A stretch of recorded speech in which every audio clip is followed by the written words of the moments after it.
You've read the books. You've watched the videos. You know exactly what you should be doing. So why does your brain still fight you every single time you try to change? Here's the truth. It's not a discipline problem. It's a biology problem. Your brain wasn't built to make change easy. It was built to keep you safe, efficient, and exactly the same as yesterday. Every time you try to build a new habit, you're not just fighting laziness. You're fighting millions of years of neural wiring designed to resist exactly what you're trying to do. But here's the good news. Once you understand how your brain actually works, you can stop fighting it and start working with it.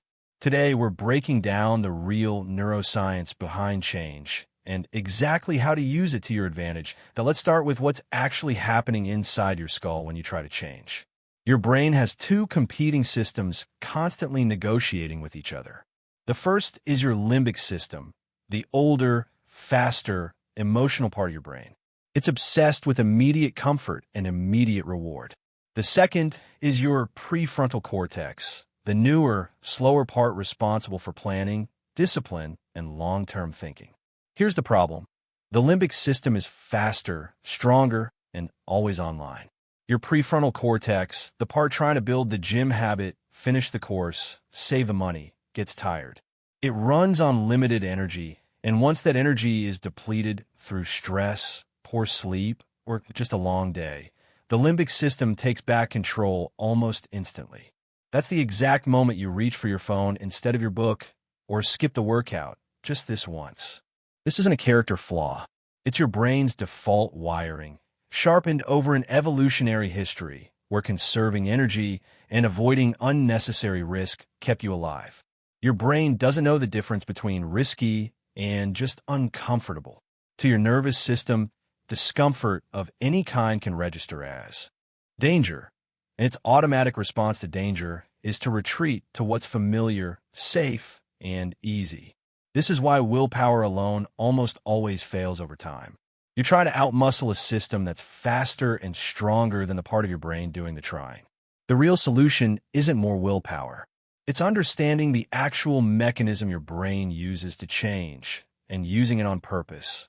That mechanism has a name: neuroplasticity, your brain's ability to physically rewire itself based on repeated experience.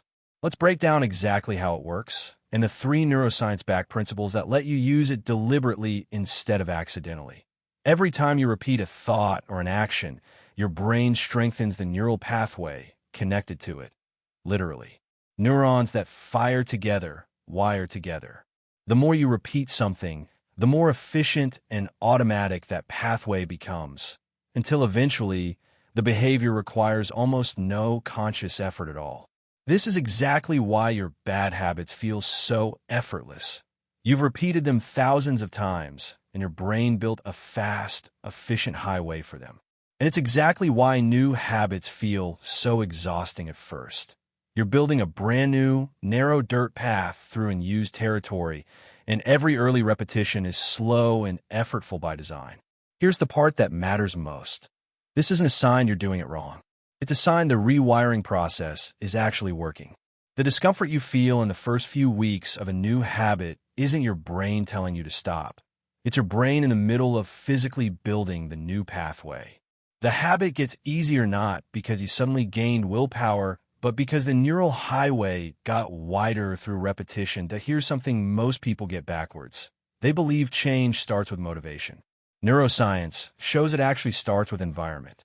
Your brain is constantly scanning your surroundings for cues, and those cues trigger automatic responses before conscious thought even gets involved. If your phone is on your desk while you study, your brain registers that cue and starts pulling your attention toward it.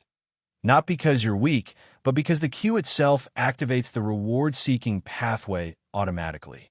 This is why willpower-based strategies fail so often and environment-based strategies work so reliably.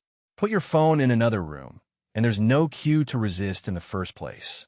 Lay out your gym clothes the night before, and you placed a visual cue in your path that nudges the new behavior instead of the old one. You're not relying on your tired prefrontal cortex to win a fight. You're removing the fight before it starts. Change your environment, and you change which neural pathway gets activated first. Automatically, Before any willpower is even required, there's a common myth that dopamine is just the pleasure chemical. Neuroscience shows something more precise.